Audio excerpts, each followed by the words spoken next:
Há uma contradição entre fé e ciência? Bem, aqui só há uma realidade. Ciência busca entender e explicar essa realidade por meio de observação e reflexão, no processo que proporciona teorias e hipóteses sobre o mundo que nos rodeia. A religião também busca compreender essa mesma realidade, porém, não com a ajuda de microscópios, mas com a ajuda da revelação de Deus. Ela está menos preocupada com o problema de como as coisas funcionam, mas sim com a pergunta: por que o mundo existe? E qual é o seu significado? E assim a ciência e a religião viveram felizes para sempre. Bem, infelizmente isso não aconteceu. Podem surgir problemas em ambos os lados. Se, por exemplo, um cientista afirma que a vida tem esse ou aquele sentido, ou nenhum, então essa é uma simples afirmação, e não o resultado de uma investigação científica. Isso acontece porque um cientista não obtém uma resposta para essas perguntas, resultando do tipo de estudos que ele faz. Enquanto ele pode ser capaz de entender como algo funciona, as questões de propósito e significado não se revelam para ele. Coloquemos isso em um exemplo.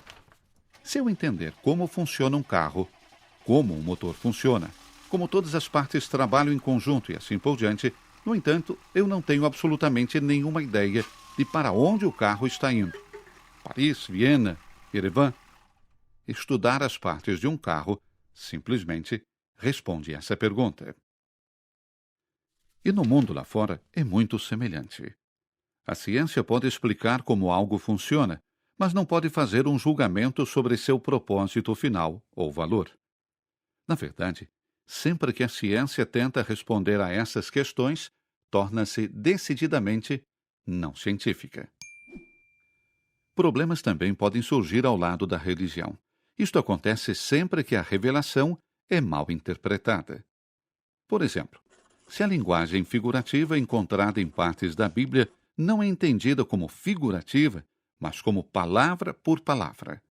Ou se ignorássemos o fato de que a Bíblia não é um ditado divino, mas sim o trabalho de autores divinamente inspirados que trabalham fora de suas próprias culturas, tempo e linguagem.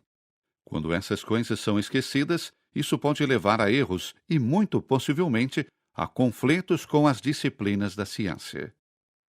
No entanto, é importante ver nesses casos que não é a revelação que erra, o que é impossível uma vez que vem de Deus, mas sim é a nossa interpretação da revelação de que é um erro. Nesse contexto, o grande teólogo Santo Agostinho afirmou no século V: normalmente, até mesmo um não cristão sabe algo sobre a Terra, os céus, sobre o movimento e a órbita das estrelas, e até mesmo seu tamanho e posições relativas. E ele se adere a esse conhecimento como certo, vindo da razão e da experiência. Agora, é uma coisa vergonhosa e perigosa que um incrédulo ouça a um cristão, supostamente explicando o sentido da Sagrada Escritura, falando besteiras sobre esses temas. Se a ciência e a religião reconhecem suas respectivas áreas de competência, então, ambas podem se dar bem. E ainda mais, ambas se completam e nos ajudam a compreender o todo da realidade.